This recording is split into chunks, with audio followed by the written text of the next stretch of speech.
السلام عليكم ورحمة الله وبركاته. إن الحمد لله نحمده ونستعينه ونستغفره ونعوذ بالله من شرور أنفسنا ومن سيئات أعمالنا. من يهده الله فلا مضل له ومن يضلل فلا هادي له. أشهد أن لا إله إلا الله وحده لا شريك له وأشهد أن محمدا عبده ورسوله. يا أيها الذين آمنوا اتقوا الله حق تقاته ولا تموتن إلا وأنتم مسلمون.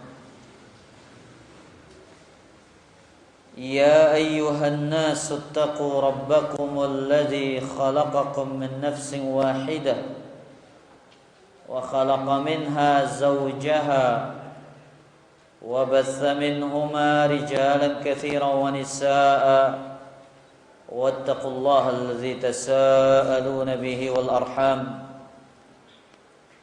إن الله كان عليكم رقيبا. يا أيها الذين آمنوا اتقوا الله وقولوا قولا سديدا يصلح لكم أعمالكم ويغفر لكم ذنوبكم ومن يطع الله ورسوله فقد فاز فوزا عظيما. أما بعد فإن أصدق الحديث كتاب الله خير الهدى هدى المصطفى صلى الله عليه وسلم وشر الأمور محدثاتها وكل محدثة بدعة وكل بدعة ضلالة وكل ضلالة في النار. معاشر المسلمين والmuslimat yang dimuliakan dan semoga dirahmati oleh Allah Subhanahu wa taala. Kembali dengan taufik dan hidayah dari Allah Jalla Jalaluh, kita kembali dalam sebuah majelis ilmu yang merupakan majelis bagi orang-orang yang menginginkan kebaikan bagi diri mereka. Orang-orang yang Allah kehendaki bagi mereka kebaikan adalah orang-orang yang dijadikan faham tentang agama mereka. Sebaliknya, orang-orang yang Allah kehendaki keburukan bagi mereka, Allah jadikan mereka tidak faham, jahil, tidak mengerti tentang urusan agama mereka. Maka ikhwatal iman, hati yang selalu rindu kepada ilmu, hati yang selalu bahagia dengan mendengarkan ilmu, hati yang selalu merasa senang dengan hadir di majelis ilmu, maka inilah hati-hati yang bahagia. Karena Nabi SAW mengatakan dalam hadis yang diriwayatkan oleh Imam Al-Bukhari dan Imam Muslim, man yuridillahu bihi khairan yufaqqihhu fid din. Barang siapa yang Allah kehendaki baginya kebaikan, Allah akan jadikan dia faham tentang agamanya. Maka ini usaha kita agar kita faham tentang agama kita, agar kita mengerti tentang syariat Allah, mengerti tentang hukum-hukum Allah, mengerti tentang bagaimana cara beragama yang benar, bagaimana berakidah yang benar. Ini salah satu usaha kita dengan berjalan dan menuntut ilmu. Selalu datang kepada majlis ilmu. Al-ilmu yu'ta ilaihi wala ya'ti. Ilmu itu didatangi, bukan dia yang datang. Lamun tenunggu ilmu nagin datang dia tagin mau-mau. Pinantagin mau ilmu lagun tetap nganga lebali para jamaah.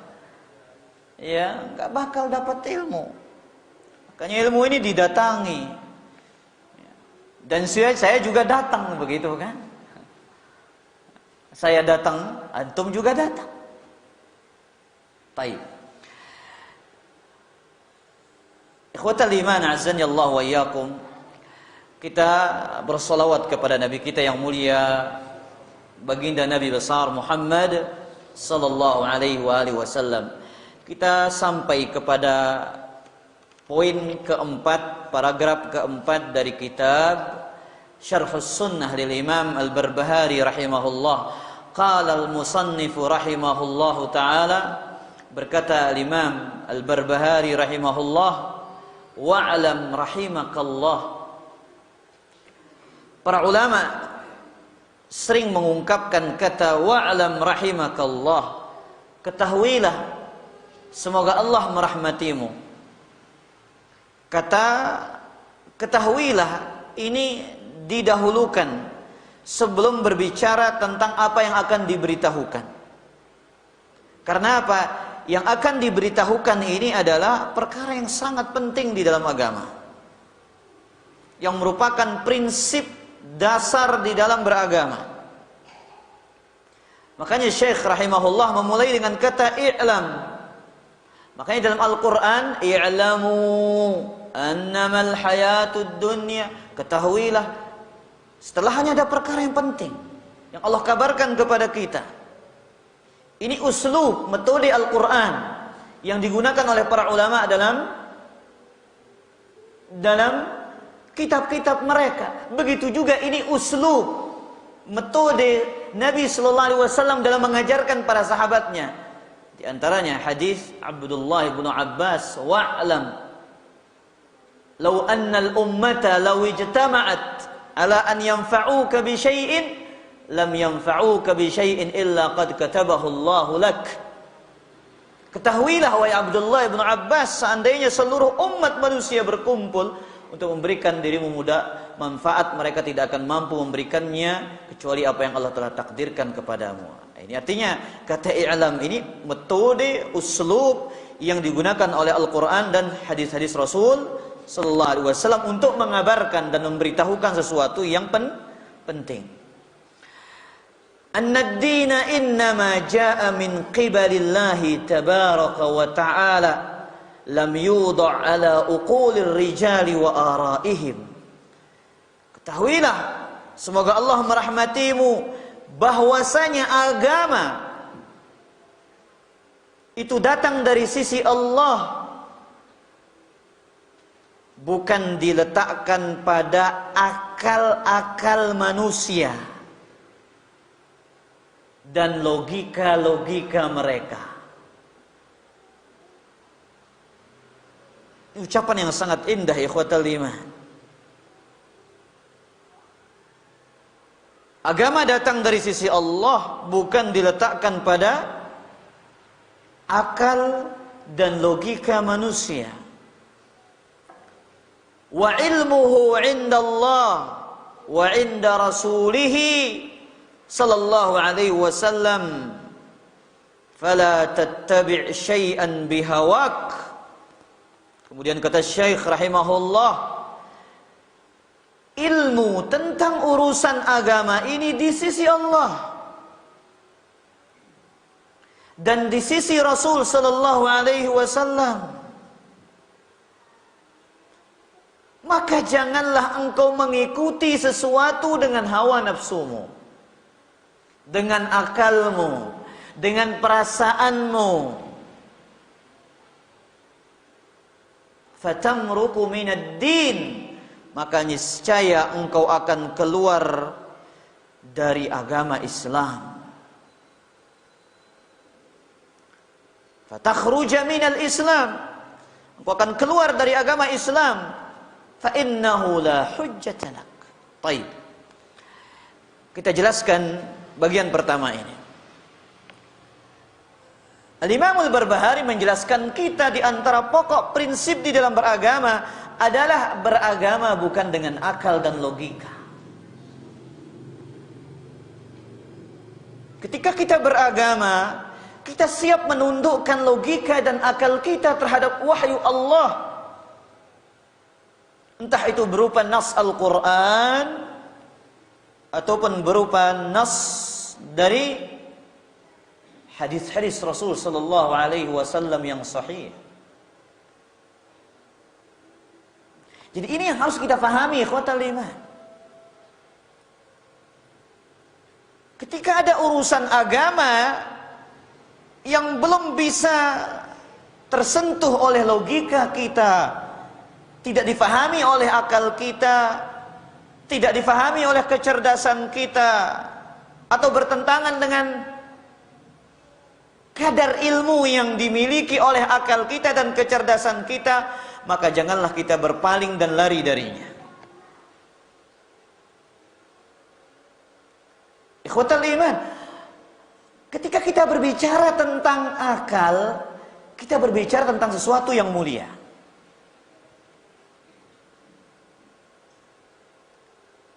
Akal ini merupakan karunia yang agung dari sisi Allah. Allah Azza wa Jalla memberikan akal hanya kepada manusia.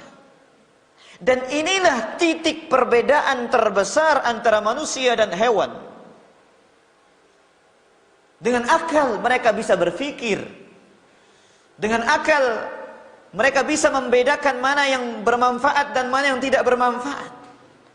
Dengan akal mereka bisa memahami sesuatu perkara yang dia tidak pahami. Dengan akal mereka bisa mencerna ayat-ayat Al-Quran dan sunnah-sunnah Nabi sallallahu alaihi wasallam. Makanya ikhwatal iman, ya, ada beberapa sisi yang menunjukkan keutamaan akal ini.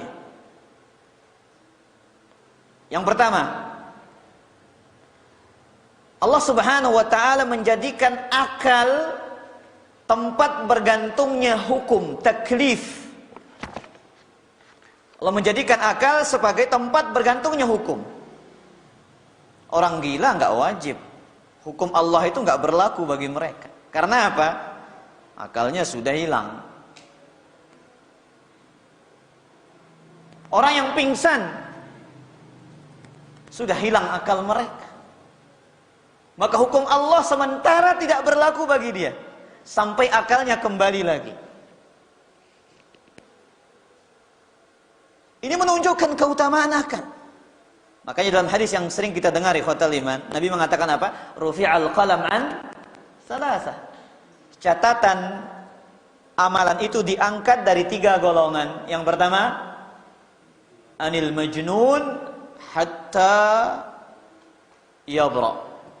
Dari orang yang gila sampai dia sehat kembali. Wa anin naim hatta yastayqiz. Dari orang yang tidur sampai dia terbangun. Wa anis sabi hatta yahtalim. Dari anak kecil sampai dia balik. Ini kadar hukum saja digantungkan oleh apa? Oleh akal. Kalau ada orang yang ya akalnya kurang, ya kadang dia sadar, kadang dia tidak, ya, makanya catatan amalan itu diangkat dari dia. Yang kedua, akal merupakan salah satu di antara 5 perkara yang disebut ad-daruriyatul khams. 5 perkara yang darurat di dalam agama, yang dijaga oleh agama. Yang tahu siapa para jamaah? Ada namanya ad-daruriyatul khams. 5 perkara dari Al-Quran dan dalil-dalil hadis itu menunjukkan bahwasanya agama Islam ini, syariat Islam ini tujuannya menjaga 5. Yang pertama, akal. Yang kedua, agama. Yang ketiga, jiwa. Yang keempat, harta. Yang kelima, keturunan, nasab, atau sebagian mengatakan kehormatan. Nah, ini 5 perkara yang dijaga oleh syariat Islam. Ini 5 perkara primer yang Islam datang untuk menjaganya: akal, agama, jiwa, kemudian harta, kemudian keturunan atau kehormatan. Kemudian juga di antara yang menunjukkan mulianya akal, Allah Subhanahu wa taala mengharamkan khamar untuk menjaga akal manusia.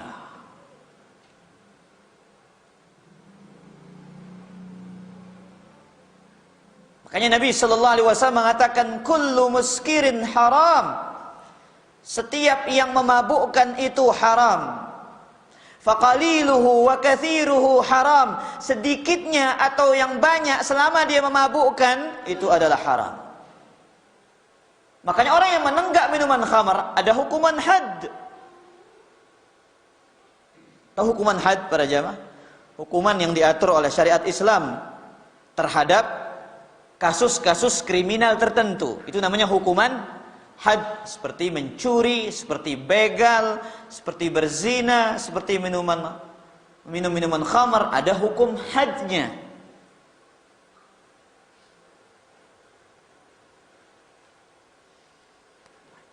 Makanya Allah Subhanahu wa taala sering di dalam beberapa ayat Al-Qur'an memerintahkan kita untuk menggunakan akal kita. Kata Allah dalam surat An-Nahl ayat ke-12, وَسَخَّرَ لَكُمُ اللَّيْلَ وَالنَّهَارَ وَالشَّمْسَ وَالْقَمَرَ. Dialah zat yang menundukkan malam dan siang. Dialah zat yang menundukkan matahari dan rembulan. وَالنُّجُومُ مُسَخَّرَاتٌ بِأَمْرِهِ.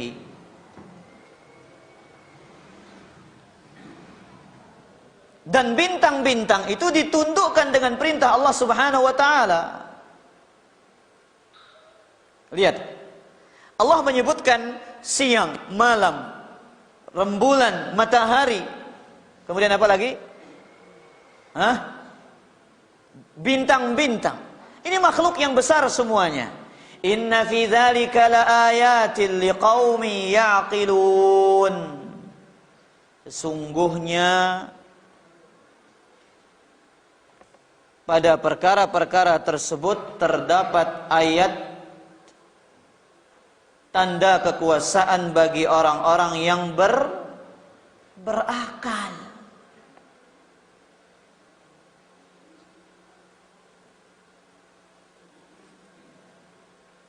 Makanya Allah menyebutkan celaan kepada orang-orang yang tidak menggunakan akal sehat mereka untuk berpikir tentang agama.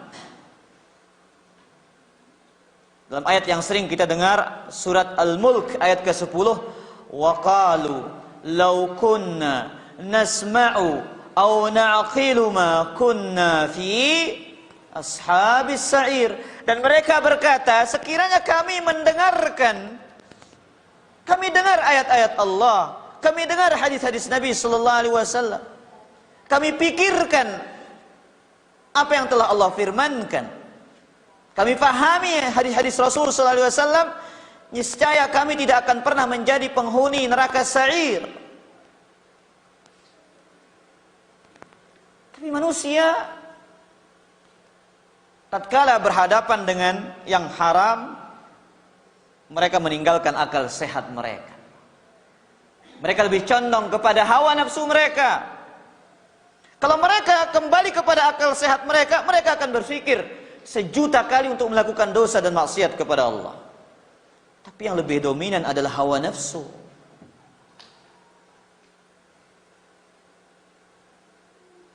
Makanya ikhwatal iman,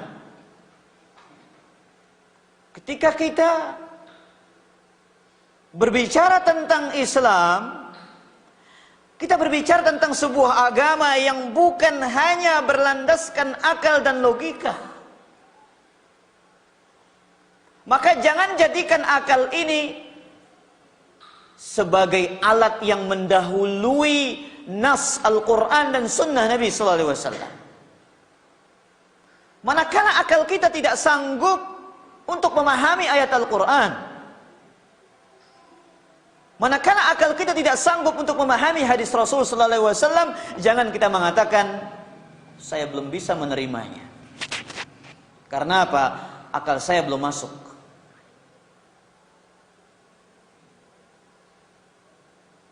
Makanya ikhwatal iman, kita sering mendengar ucapan Ali radhiyallahu taala anhu yang menggambarkan agama Islam ini agama dalil, agama hujjah, agama burhan. Apa kata beliau? "Lau kana ad-dinu bir-ra'yi." Jikalau sekiranya agama ini dengan logika, dengan akal, lakana asfalul khuffi aula bil mashi min a'lah. Niscaya bagian bawah sepatu itu lebih pantas diusap dari bagian atasnya. Sekarang yang kena kotoran yang mana para jamaah? Bawahnya kan? Tapi Rasul SAW mengusap bagian mana? Bagian atasnya.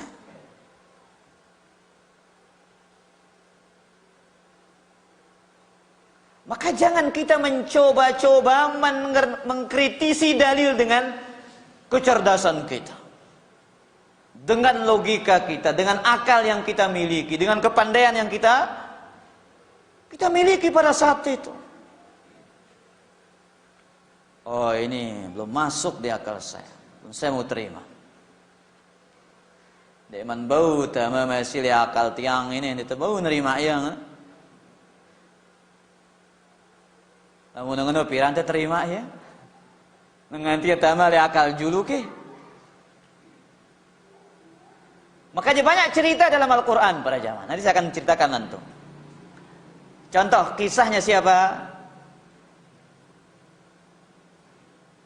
Nabi Nuh alaihi salam mengatakan kepada anaknya dalam surat Hud, "Wahai anakku, naiklah ke atas perahu." Sang anak menggunakan akal dan logikanya. Nabi Nuh menggunakan apa? Menggunakan wahyu.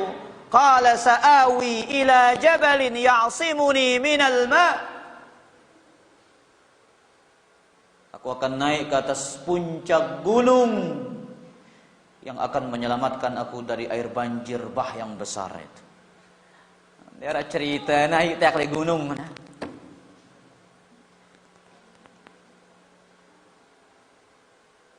Ini secara akal logika betul apa enggak para jamaah? Nah, kemarin di Lombok tahun 2018 ketika terjadi gempa itu ya. Ramai bagian timur. Orang nyari dataran tinggi. Kenapa? Ingin selamat dari tsunami. Ya. Ini plesetan dari guru kami, Allah yarham Ustaz Fauzi rahimahullah. Kenapa tsunami itu terjadi? Karena ini dari kata tsunami, dari kata sonam. Banyak orang-orang melakukan kesyirikan. Nah, itu plesetannya. Lihat ikhwatal iman. Anaknya mengatakan, "Wahai ayahku, aku akan naik ke atas gunung yang akan menyelamatkan aku dari banjir." Kata Nabi Nuh apa? Qala la 'asimal yawma min amrillahi illa man rahim. Hari ini tak ada yang selamat dari banjir ini kecuali orang-orang yang dirahmati oleh Allah Subhanahu wa taala. Ya. Akhirnya tenggelamlah anaknya Nabi Nuh alaihissalam karena mengedepankan apa? Akal dan logika dia. Aduh, masa kena gentayak kayak ini tiba gunung. Ya, ikhwatal iman, antum bayangkan gunung yang menjulang tinggi berapa ribu kaki dari permukaan laut. Kan tidak masuk logika, masa dia mau tenggelam ini. Tapi kalau Allah mengatakan tenggelam, ya tenggelam. Wahala bainahumal mawju fakana minal mughraqin. Kata Allah, keduanya antara anak dan bapak dihalangi oleh ombak yang besar sehingga dia termasuk orang-orang yang tenggelam. Yang saya ceritakan antum kisah perjanjian Hudaybiyah. Nanti kita akan baca ucapan Umar yang mengatakan, tuduhlah logika kalian, tuduhlah akal kalian. Ya ikhwatal iman, perjanjian Hudaybiyah adalah perjanjian yang sangat merugikan kaum muslimin. Banyak isi perjanjian itu tidak masuk di dalam akal, sehingga sebagian para sahabat dongkol para jamaah. Tahu dongkol? Tahu antum dongkol? Santer, kecewa dan kesal sekali. Ya, artinya ini perjanjian ini nggak masuk akal ini. Ini berat sebelah ini, masa diterima oleh Rasul? Kan begitu para jamaah. Salah satunya bagaimana? Mereka dilarang umrah. Kemudian apalagi orang-orang yang masuk Islam di kota Makkah pergi ke kota Madinah harus dikembalikan. Sedangkan orang-orang yang dari kota Madinah kembali ke keluarga mereka ke Makkah jangan dikembalikan. Dan tidak ada peperangan. Nah, ini merugikan, ini gak masuk akal ini kata mereka. Hanya lihat sampai Umar maju protes ikhwatal iman. Sampai Umar protes kepada Nabi sallallahu alaihi wasallam. Bahkan sebelumnya para sahabat mengatakan, "Ya Rasulullah, apakah engkau akan tega menulis isi perjanjian ini?" Rasulullah, ini enggak masuk di akal kita ini, kata para sahabat. Ini enggak masuk di logika kita. Masa engkau tega bakal tulis ya Rasulullah? Apa jawaban Nabi SAW dalam Sahih Muslim? Naam, innahu man dhahaba minna ilaihim fa'ab'adahu Allah ta'ala wa man ja'ana minhum sayaj'alullahu lahu farajan wa makhraja. Yang lari dari kita artinya orang-orang Islam yang kembali ke kota Makkah, itu mereka lari dari kita dan Allah jauhkan dia dari rahmatnya. Dan yang datang kepada kita, kita akan kembalikan mereka dan Allah akan berikan mereka jalan keluar. Lihat, Umar ikhwatal iman bersikukuh. Terjadilah dialog yang panas antara Umar dan Rasul sallallahu alaihi wasallam.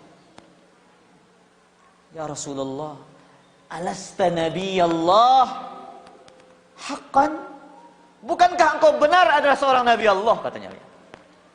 Bala, iya, aku adalah nabi Allah. Qultu, kata Umar, alasna 'alal haqqi wa 'aduuna 'alal batil? Bukankah kita yang berada di atas kebenaran, mereka yang berada di atas kebatilan? Nabi menjawab, qala bala, tentu. Qultu falima nu'tid daniyata fi dinina idan? Kenapa kita ini dihinakan sekali kayak begini? Kalau Umar pengennya apa? Pengennya perang pada jam. Tidak ada damai sudah. Apa jawaban Nabi? Lihat, Nabi menjawab dengan lemah lembut kepada sahabat.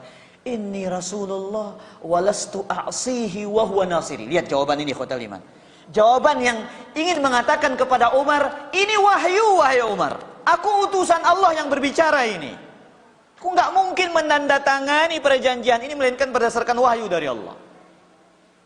Aku nggak mau melanggar apa yang Allah perintahkan kepada aku dan Dia yang akan menolongku.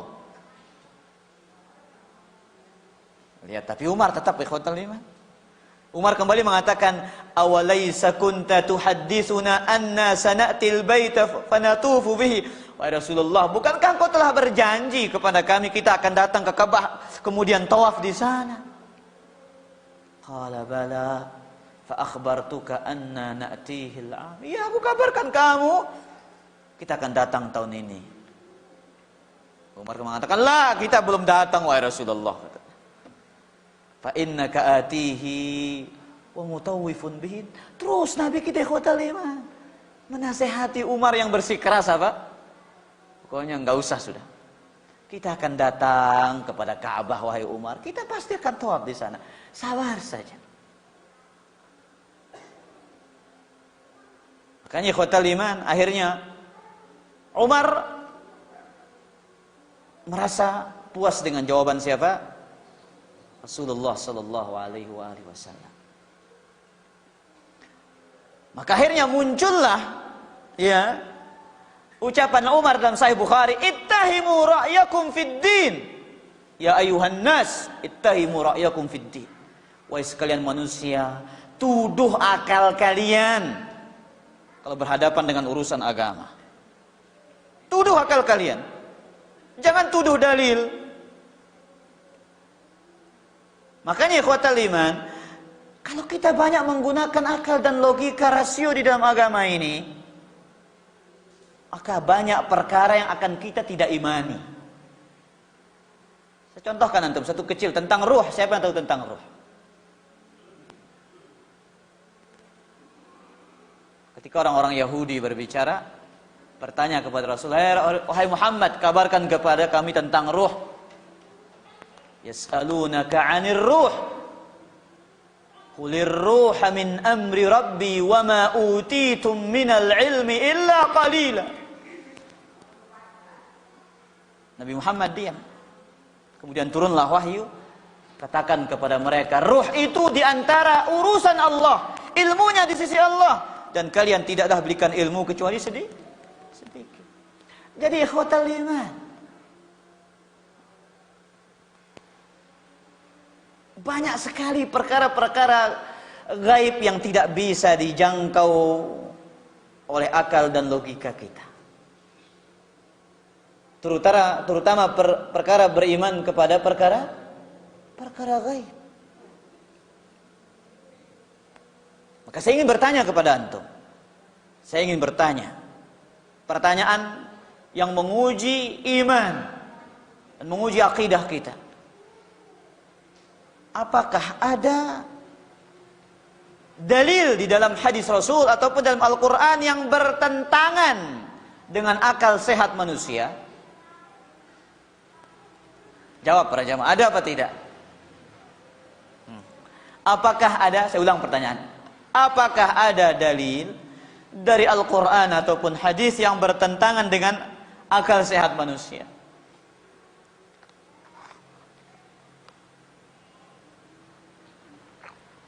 Ayo, jawab para jamaah, saya ingin jawaban. Saya tidak ingin antum diam. Bisa jadi diamnya antum menunjukkan sebuah kebingungan atau keraguan. Ya? Tidak ada? Baik. Tidak ada. Jawaban yang 200% benar. Tidak ada. Tapi saya kasih syubhat. Saya kasih syubhat. Sebagaimana yang dilontarkan oleh mereka yang menolak sifat turunnya Allah ke langit dunia. Contoh nih, dalam Sahih Bukhari dan Sahih Muslim, Nabi SAW mengatakan, yanzilu Rabbuna tabaraka wa ta'ala ila sama'id dunya hina yabqa thuluthul lailil akhir. Allah tabaraka wa ta'ala turun ke langit dunia di sepertiga malam terakhir. Akal mengatakan di sini berbeda waktunya. Di Jakarta beda waktunya. Di Papua beda waktunya. Belum lagi di Afrika, di Amerika, di Eropa, beda-beda. Berarti Allah turun terus. Berarti bagaimana dengan dalil Allah di atas Nah, ayo. Bertentangan apa tidak dengan akal ini? Hah? Nah, bertentangan apa enggak nih? Nah, Bu Amel, nganggu, nengka je kebau si subhat ini. Hah? Tidak bertentangan. Terus apa jawaban antum dengan syubhat itu?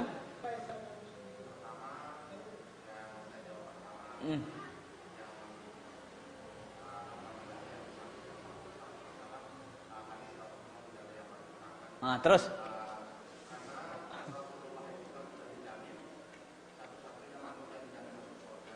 terus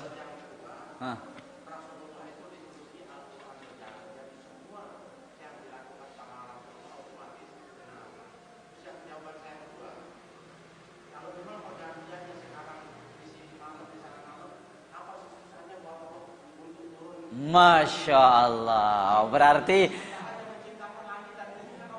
akidah tauhidnya sudah masuk. Kalah sama akidah mereka, kalah sama antum.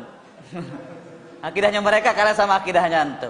Sederhana, Allah Maha Mampu atas segala sesuatu. Ngapain kita bingung? Dia yang menciptakan malam dan siang, dia menciptakan langit dan bumi. Yang lebih besar saja Allah mampu, apalagi hanya sekedar turun ikhwatal iman. Ya. Ini perkara gaib. Kita tidak tahu. Ikhwatal iman, kalau antum ingin tahu tentang Allah Subhanahu wa taala, kita hanya tahu melalui nama-nama dan sifat-sifatnya. Adapun urusan cara, ini tidak ada urusan kita.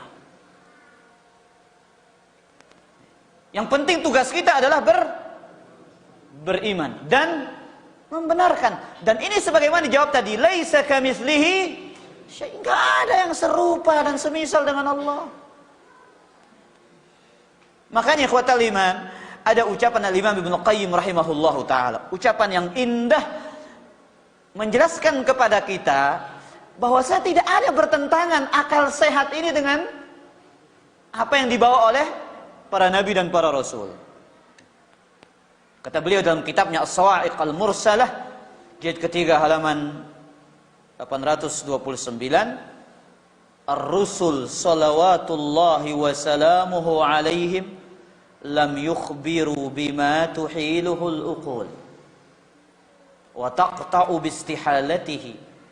Para Rasul sallallahu alaihi wasallam tidak mengabarkan berita yang tidak bisa dicerna oleh akal. Paham maksudnya para jamaah? Rasul SAW, para anbiya dan para rasul, mereka tidak datang membawa berita yang ditolak oleh akal. Akan tetapi berita yang mereka bawa, bal akhbaruhum qisman. Berita yang mereka bawa itu ada dua. Yang pertama, ma tashhadu bihil uqul wal fitr. Berita yang mereka bawa dipersaksikan kebenarannya oleh akal manusia dan fitrah manusia. Banyak. Mana? Siang dan malam, matahari dan rembulan. Ini sudah dibicarakan dalam Al-Quranul Karim. Kemudian mana lagi? Proses pertumbuhan janin. Ini semua sudah ada di dalam hadis Rasulullah SAW. Jadi berita yang datang dari Nabi itu yang pertama apa? Dipersaksikan kebenarannya oleh apa? Akal dan fitrah manusia. Yang kedua, kata Ibnu Qayyim, ma la tudrikuhul uqul bimujarradiha. Berita yang tidak bisa dicerna oleh akal.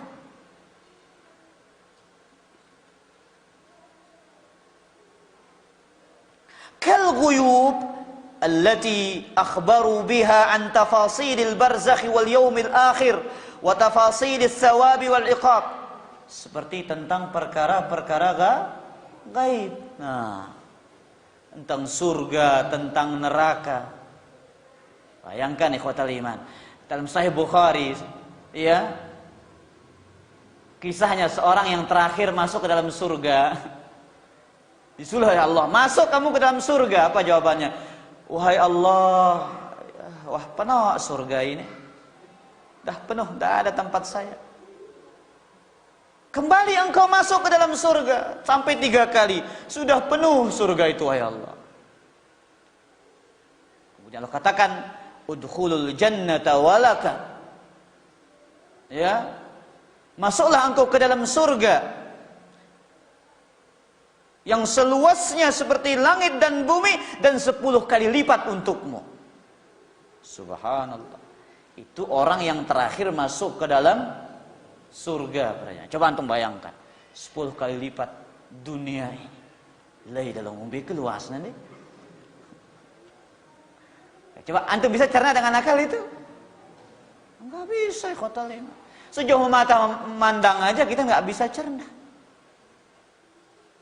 Coba, sejauh mata memandang. Itu ungkapannya, tapi ukurannya antum nggak tahu. Kita nggak tahu ikhwatal iman. Makanya dalam kitab ya Dar'u Ta'arudil Aql wan Naql, Syekhul Islam menyebutkan ketika ada suatu dalil yang zahirnya bertentangan dengan akal kita, tuduhlah akal kita, jangan tuduh dalil. Yang kita tuduh apa? Akal kita, bukan dalil, ikhwatal iman. Subhanallah, ikhwatal iman. Ya, maka hebat apapun kecerdasan yang kita miliki, logika yang kita miliki, manakala dia berhadapan dengan dalil, maka hendaklah dia ditundukkan kepada dalil. Ikhwatal iman, buang jauh-jauh kecerdasan di belakang kita, jadikan dalil di hadapan kita. Kita akan selamat. Anda fahami atau tidak Anda fahami dalil itu, imani. Itu tugasnya seorang muslim. Itu tugasnya orang-orang yang beriman. Makanya ikhwatal iman, ya, yang dimuliakan oleh Allah Subhanahu wa taala, dalam kisah Hudaybiyah tadi, Abu Jandal, sahabat yang subhanallah, yang artinya datang kepada Nabi sallallahu alaihi wasallam dengan dalam keadaan tangan dirantai, dibelenggu, ikhwatal iman. Sedangkan perjanjian Hudaybiyah sudah ditanda tangani.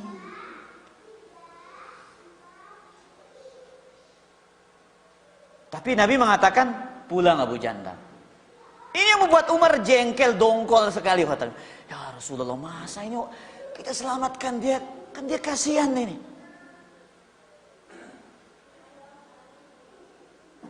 Tapi lihat, ikhwatal iman, kata Abu Jandal kepada Nabi sallallahu alaihi wasallam, ya, ya Rasulullah, wahai Rasulullah, ataruddunani ila ahli syirki fayuftinuni fi dini. Wahai Rasulullah, apakah engkau tega akan mengembalikan aku kepada orang-orang yang melakukan kesyirikan, yang menguji diriku dalam agamaku?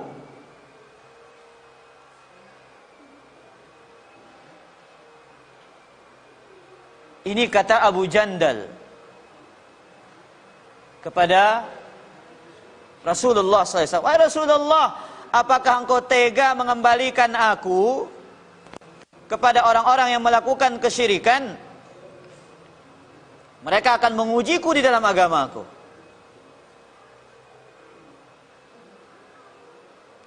Lihat jawaban Nabi sallallahu alaihi wasallam, "Isbir ya Aba Jandal." Bersabarlah wahai Abu Jandal. Wahtasib, dan bersabarlah dan mengharap pahala di sisi Allah. Semoga Allah Subhanahu wa taala menjadikan bagi dirimu jalan keluar. Makanya ikhwatal iman, azzani Allahu wa iyyakum. Maka inilah ciri khasnya orang-orang ahlus sunnah. Ya, mereka selalu mengedepankan dalil daripada logika dan akal mereka. Ini ciri khas mereka ahlus sunnah, ikhwatal iman, berbeda dengan ahlul bid'ah wa ahlul ahwa. Mereka mendahulukan pendapat guru-guru mereka, atau mereka mendahulukan hawa nafsu mereka, mendahulukan logika mereka, akal mereka daripada wahyu Allah Subhanahu wa taala. Maka barang siapa yang mendahulukan akal dan logika mereka daripada wahyu, maka mereka pasti akan menjadi orang-orang yang binasa. Baik, silakan azan dulu para jamaah. Berhubung lampunya masih kelap-kelip ini. Ya, ini bagian dari ujian para jamaah. Ya, kita mengharap pahala. Azan dulu, silakan azan. Alhamdulillah wassalatu wassalamu ala Rasulillah. Wala haula wala quwata illa billah.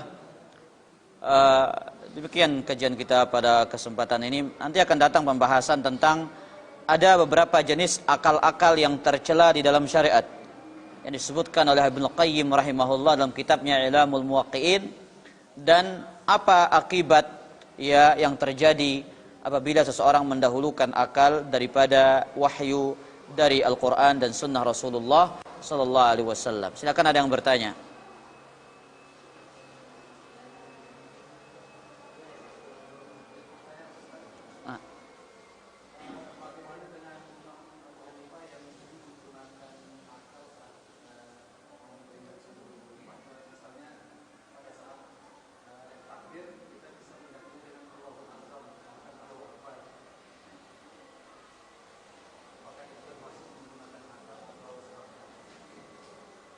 Baik.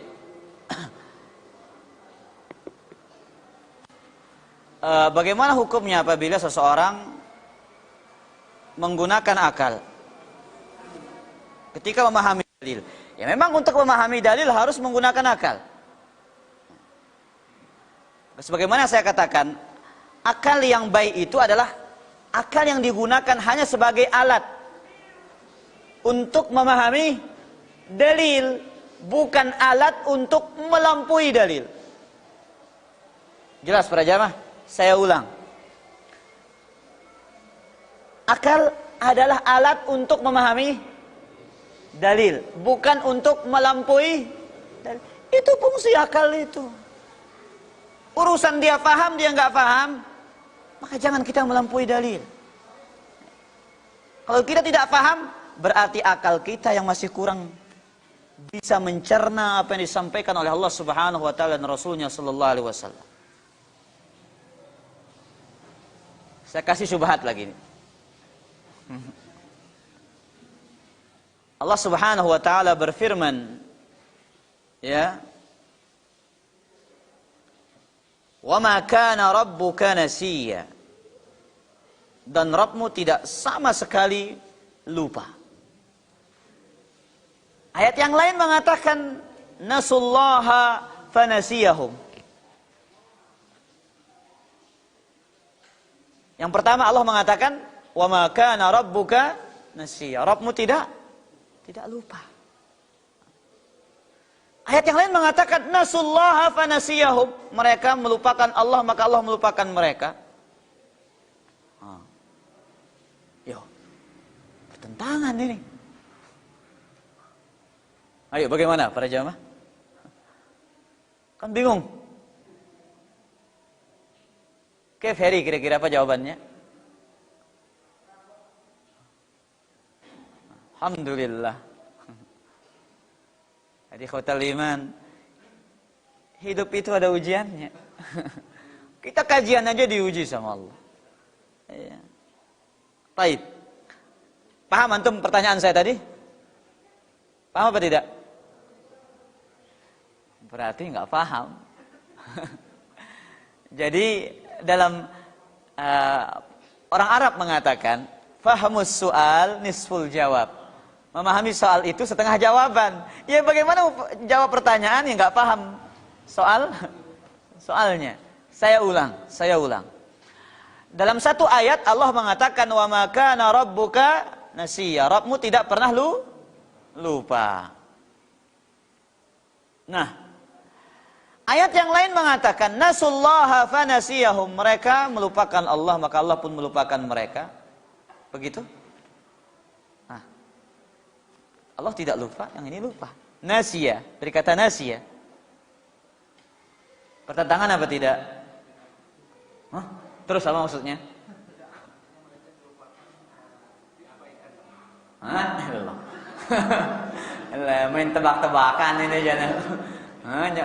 Ya.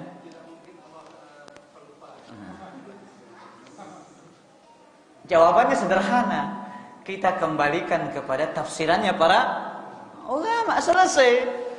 Apa maksudnya ayat itu? Ayat yang pertama menafikan sikap atau sifat yang tidak layak bagi Allah. Lupa ini sifat makhluk yang tidak layak bagi Allah. Ayat yang kedua, apa maksudnya? Mereka melupakan Allah, Allah melupakan mereka. Bukan melupakan maknanya di situ, tapi mereka meninggalkan Allah, maka Allah meninggalkan mereka. Paham? Nah, itu para jamaah. Iya. Baik. Makanya mengganti kata lafaz Allahu A'zam yang diganti lafaz Allahu Akbar, ini sepakat para ulama hukumnya adalah haram, tidak boleh. Allahu Ajal. Karena apa? Lafaz takbir itu yang datang dari Nabi itu Allahu Akbar. Padahal Allahu A'zam kan bagus sama maknanya. Allahu Ajal juga mirip maknanya. Tapi karena itu bukan itu yang digunakan oleh Nabi SAW. Makanya meskipun kita pakai akal lah, Allah Azam kan bagus masih. Atau kita ganti saya jangan terjemahan Allah Maha Besar. Ya. Maka ini hukumnya salatnya tidak sah. Wallahu taala alam. Ana mau bertanya, masalah hutang yang terjadi di masyarakat sekarang, apa hukumnya memberi pinjaman kepada orang lain dalam bentuk barang, tidak dalam bentuk uang untuk menghindari riba. Tetapi sebenarnya yang berutang itu butuh uang, akhirnya dijual kembali kepada orang lain dengan harga yang lebih murah. Ini yang saya contohkan kemarin kepada Bu Dapi. Misalkan begini, ya, saya minjem sama Bu Dapi, misalkan motor seharga 15 juta. Ya, saya hutang, Abu Dapi, hutang motor antum berapa? 15 juta. Tapi sebenarnya saya butuh uang. Saya jual lagi dengan harga yang lebih murah, berapa? 13,5.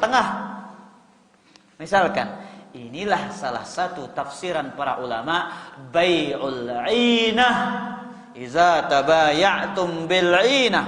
Ini salah satu jenis jual beli riba. Inilah yang dikatakan dengan tipu daya. Sebenarnya kepeng melena. Bagus akal-akalang itu. Mainan akalang agama ini ya para jamaah. Iya. Tapi tetap kena. Ya, itu yang disebut dengan apa? Riba inah. Jual beli apa? Inah. Saya ulang biar antum paham lagi. Si gelas plastik dengan gelas kaca. Si gelas plastik punya barang bentuknya HP. Nih, saya pinjam kata si gelas kaca. Saya hutang katanya dengan harga berapa?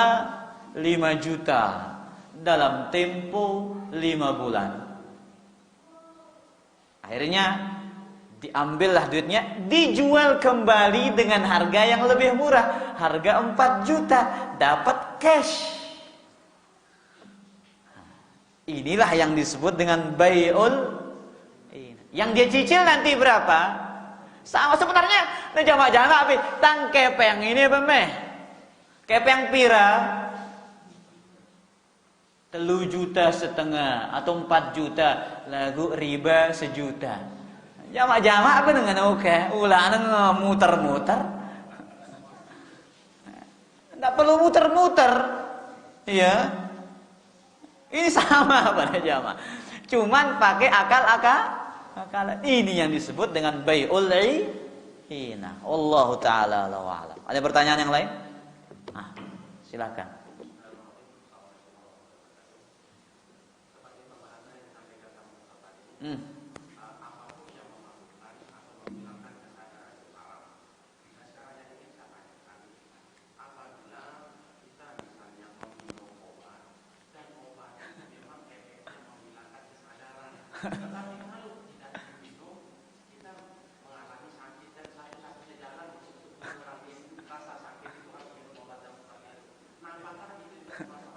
La ilallah.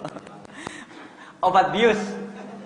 Nah, saya tidak mengatakan yang menghilangkan kesadaran, yang memabukkan.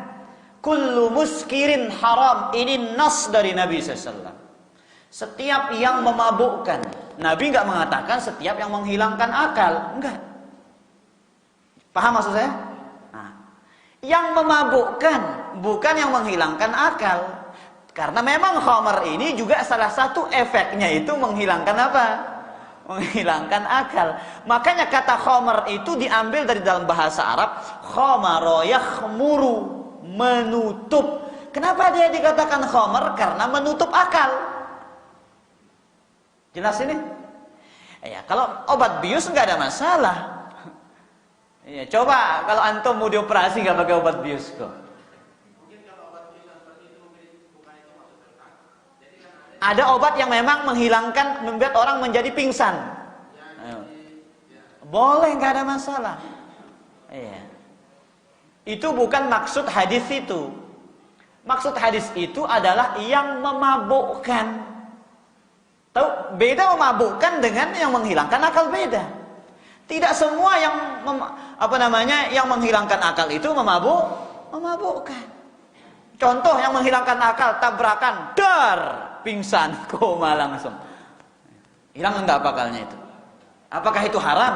Ya mau gimana lagi, kan dia udah takdirnya. Paham maksud saya?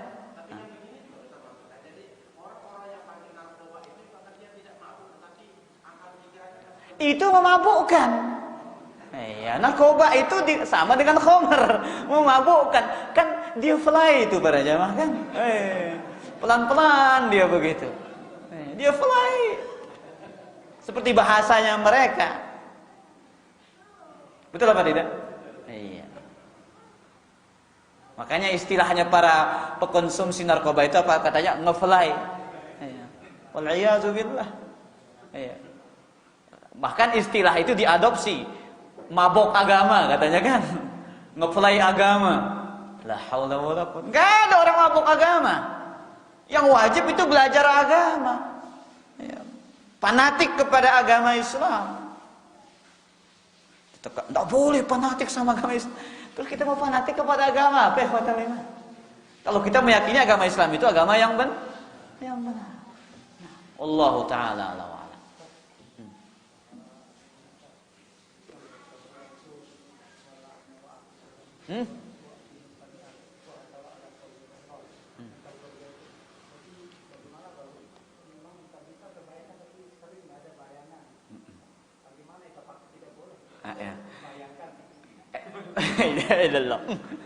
Berat pertanyaannya ini para jamaah.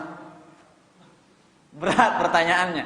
Sabda Nabi SAW dalam Sahih Muslim, a'dattu li'ibadiyas salihin ma la 'ainun ra'at wa la udhunun sami'at wa la khatara 'ala qalbi bashar. Aku persiapkan bagi hamba-hambaku yang saleh kenikmatan yang tidak pernah terlihat oleh mata, yang tidak pernah terlihat, yang didengar oleh telinga, dan kenikmatan tidak pernah terbesit dalam hati manusia. Bahkan terbesit pun tidak pernah. Tapi kita berusaha menghayalkannya katanya. Bagaimana itu? Bagaimanapun Anda berusaha untuk menghayalkannya, tidak akan mungkin bisa.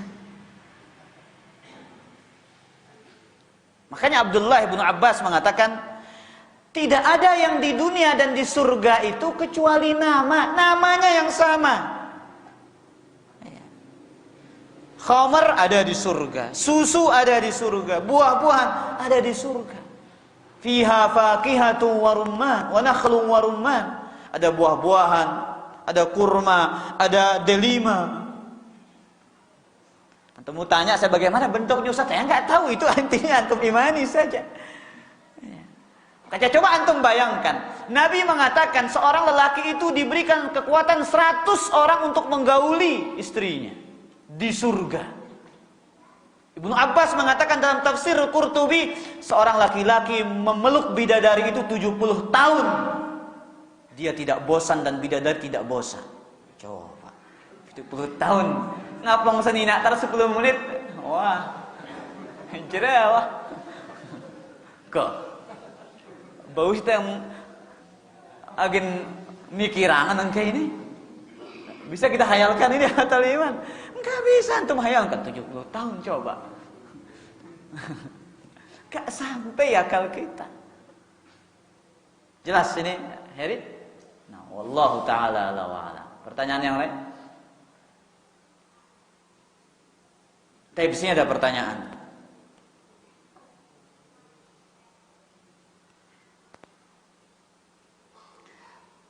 Assalamualaikum Ustaz, bagaimana sikap kita terhadap teman dekat ana menjauhi dan tidak menyapa bila bertemu karena ana menyampaikan hukum bidah? Haramnya ulang tahun. Mohon nasihatnya. Wa ma 'alar rasuli illal balagh. Tugasnya para nabi dan para rasul itu hanya menyampaikan. Dan begitu pula tugasnya para dai hanya menyampaikan. Dan itu juga tugasnya para pemberi nasihat, hanya menyampaikan. Urusan mereka terima, urusan tidak terima, hidayah itu milik Allah, ikhwatal iman. Tidak perlu kita pusingkan. Mereka marah atau mereka risih dengan nasihat kita, jangan dipikirkan. Kenapa? Mungkin mereka menganggap itu baik. Mungkin karena mereka tidak tahu sehingga mereka menganggap itu sebuah kebenaran. Tugas kita hanya menyampaikan. Kemudian antum tidak disapa atau antum tidak disapa, maka sabar. Sekedar hanya tidak disapa, masalah kecil. Masalah kecil ya fatal iman. Nabi saja dimusuhi oleh pamannya sendiri, Abu Lahab. Banyak sekali keluarga Rasul sallallahu alaihi wasallam memusuhi beliau. Konsekuensi dari nasihat itu memang begitu para jamaah. Iya. Terkadang orang yang dinasihati tidak akan menerima nasihat kita, mereka akan benci. Tapi katakanlah yang benar meskipun itu apa? Pahit ya khotal. Qulil haq walau kana murran. Sampaikan. Urusan dia terima atau tidak terima itu urusan nomor sekian. Penting kita sampaikan. Tapi jangan diajak debat. Jangan diskusi. Ya, jangan kita buka forum debat di media sosial. Jangan ikhwatal iman. Ya, karena apa? Kalau debat di media sosial ujungnya satu. Debat kusir. Tahu debat kusir? Saling hujat. Yang ada kita marah, yang ada kita akan menimbulkan permusuhan. Yang melakukan jidal debat itu bukan sembarangan orang, orang yang berilmu, orang yang paham tentang adab debat, bagaimana kapan harus berdebat dan yang semisalnya. Subhanallah wa ta'ala. Ya. Kita melihat kisah yang terjadi kemarin tentang yang viral di media sosial, tantangan debat itu. Ya. Antara beberapa ustadz kita akan berdebat dengan seorang dai yang lagi viralnya, ya viral sementara, untuk ujungnya nanti juga berhenti viral. Yang viral itu dakwah sunnahnya terus, ya isinya itu aja sampai akhir zaman. Dari dulu sampai sekarang isinya satu pernya, makanya dia viral terus. Ya khotal iman, lihat. Ketika ustadz kita memberikan klarifikasi, dituduh begini, tuduh begitu. Wajar ya khotal iman. Wajar. Makanya ya memang fikih debat itu ya seperti yang diajarkan oleh Abdullah bin Abbas. Datang ke sarangnya. Ya. Tapi kalau sekarang kan ngeri para jamaah, kalau kita datang ke sarang mereka, mungkin kita dijadikan ya tak tahu nasib kita. Bahkan ya sempat dari klarifikasi ustadz kita itu karena kondisi keamanan. Bahkan dai-nya sendiri itu ngomong para jamaah, hujah dibalas hujah katanya. Ya. Pendapat dibalas pendapat, tinju dibalas tinju katanya. Ya, ini mau debat apa mau tinju kan begitu? Ya, subhanallah. Ibnu Abbas datang dengan penampilan yang gagah, berjumpa dengan orang Khawarij. Dan yang berdebat itu yang bisa mematahkan hujah mereka, yang alim, yang mumpuni. Bukan sembarang. Itu Abdullah bin Abbas, sehingga sebagian tobat akhirnya para jamaah. tapi masih banyak yang nggak tobat. Itu Abdullah bin Abbas. Ya apalagi sekelas kita. Makanya Syekh Ali Hasan menyebutkan dalam kitabnya Ushulul Bidah kalau tidak salah ketika membahas tentang masalah jidal, beliau menyebutkan di sana, berjidal dengan ahli bidah ini memang menghabiskan umur, menghabiskan waktu sia-sia karena ujungnya mereka bukan mencari kebenaran, mencari pembenaran. Ya, intinya khotul iman sampaikan dakwahnya saja. Biarkan orang menilai. Ya. Orang yang hatinya bersih, orang yang akalnya sehat, ya insyaallah taala apabila mendengarkan dakwah ini paling tidak dia akan tersentuh. Hanya orang yang suka mendengarkan fitnah-fitnah tentang dakwah ini yang membenci dakwah yang mulia ini. Allah taala alam, la ilaha.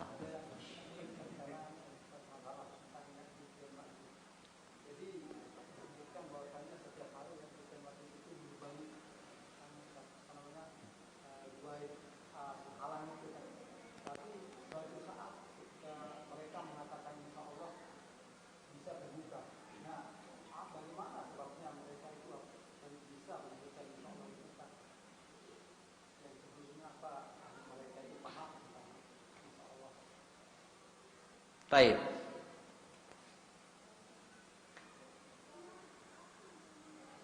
Jadi ini disebutkan dalam surat Al-Kahfi yang tembok yang dibangun oleh siapa? Zulkarnain. Tentang kisahnya Ya'juj wa Ma'juj. Tapi intinya ikhwatul iman ya terus ya ini termasuk tentang perkara gaib yang akan terjadi di akhir zaman nanti. Disebutkan bahwasanya terus menggali khotul iman. Tapi setiap hari mereka menggali, mereka tidak mengatakan apa? Insyaallah. Pada akhirnya nanti ketika mereka mengatakan insyaallah, tembok yang dibangun oleh siapa? Zulkarnain itu bisa dihancurkan dan dibuka. Sebabnya kenapa? Ya karena mereka mengatakan insyaallah. Jikalau Allah berkehendak. Wallahu ta'ala alam. Itu berita dari dalil. Ya cukup diimani. Dia mau datang dari mana, dia tahu dari mana ucapan insyaallah itu. Ya kita tidak tahu. Intinya ketika terakhir mereka menggali, mereka mengucapkan insyaallah, akhirnya tembok itu hancur. Wallahu ta'ala alam. La ilaha illallah.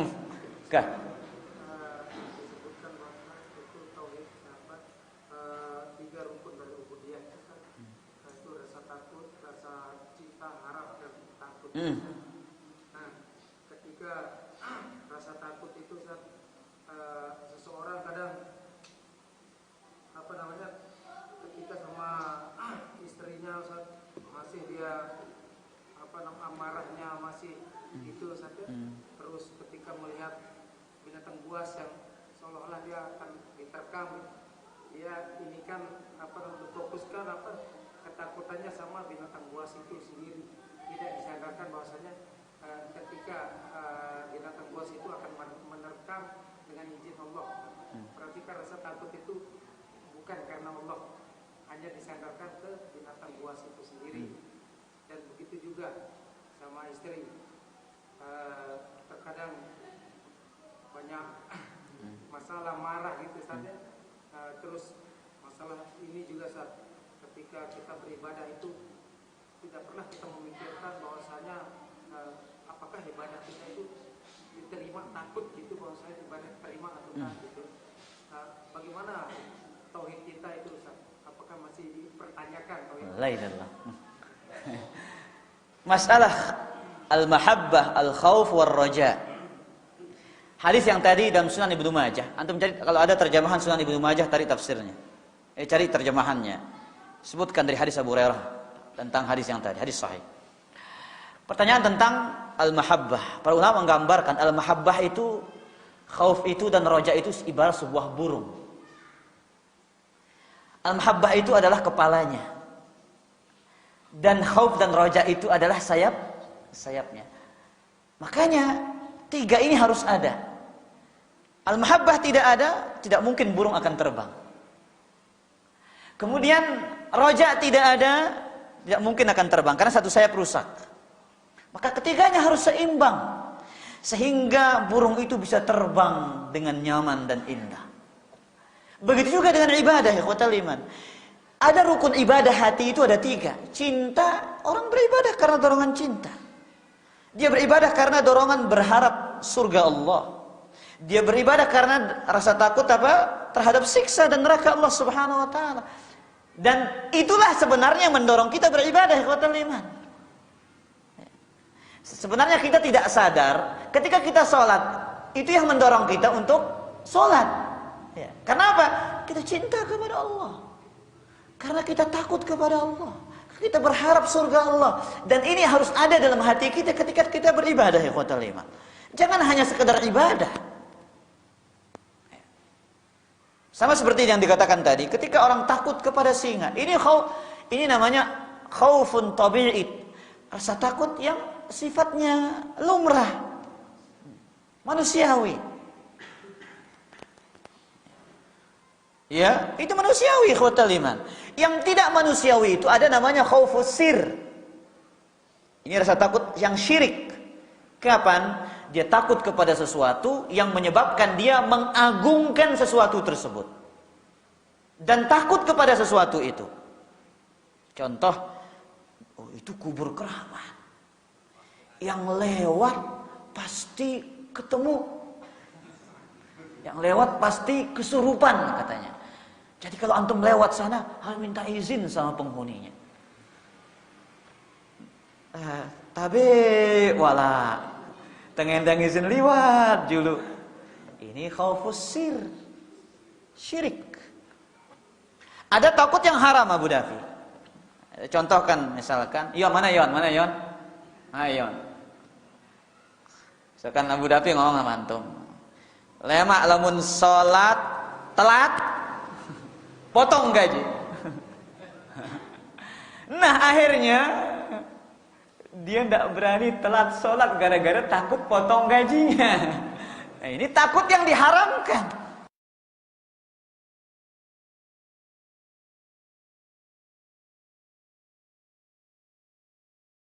Yaitu takut yang menjadikan seseorang meninggalkan yang wajib.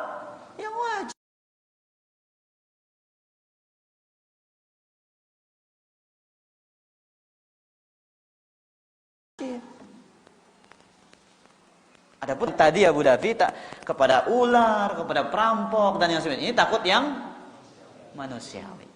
Nah, sekarang sisi yang lain, ada orang yang dia beribadah tapi tidak peduli dengan ibadahnya, apakah diterima atau tidak. Bagaimana dengan tauhid kita? Ikhwatal iman, konsekuensi tauhid itu adalah memperbaiki amalan. Maka yang kita prioritaskan bukan kuantitasnya tapi kualitas. Makanya Ali bin Abi Thalib mengatakan qakunu liqabulil amali ashaddu ihtimaman minkum bil amal.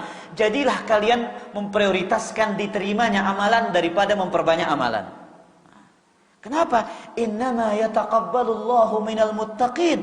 Karena Allah hanya menerima dari orang-orang yang bertakwa. Kita sholat bukan hanya sekedar sholat, ikhwatal iman. Kita berpuasa bukan hanya sekedar berpuasa, tapi kita ingin ada nilai dalam sholat kita. Nilai pahala, pemberat timbangan amal kebaikan di hadapan Allah. Kita ingin puasa kita menyelamatkan kita di hadapan Allah. Itu prioritas orang beriman. Sholatnya bukan asal-asalan, bukan semboyannya kebanyakan orang yang penting sholat mas. Yang salah itu yang gak sholat. Ini prinsip yang salah. Orang beriman itu prinsipnya bagaimana amal itu pahalanya besar, nilai pahalanya tinggi di sisi Allah. Ya, amun termedia sholat, bersolat ya Allah, Allahu Akbar, sami Allah, Allahu Akbar. Amun termedia sholat, sok teh sholat. Bareng sholat asar nanti, kapan? Sebelum tenggelamnya matahari. Wah, ketelap jelo beru na. Pasang keren, pasang kain, biasa di sawah pada jamaah, enggak pakai baju. Allahu Akbar. Ini tak peduli sholatnya. Ini orang-orang yang tidak peduli dengan amalannya. Wallahu ta'ala a'lam. Jelas Abu Dafi? Ya. Jadi ada tauhid yang bermasalah. Nah, Allah taala alam.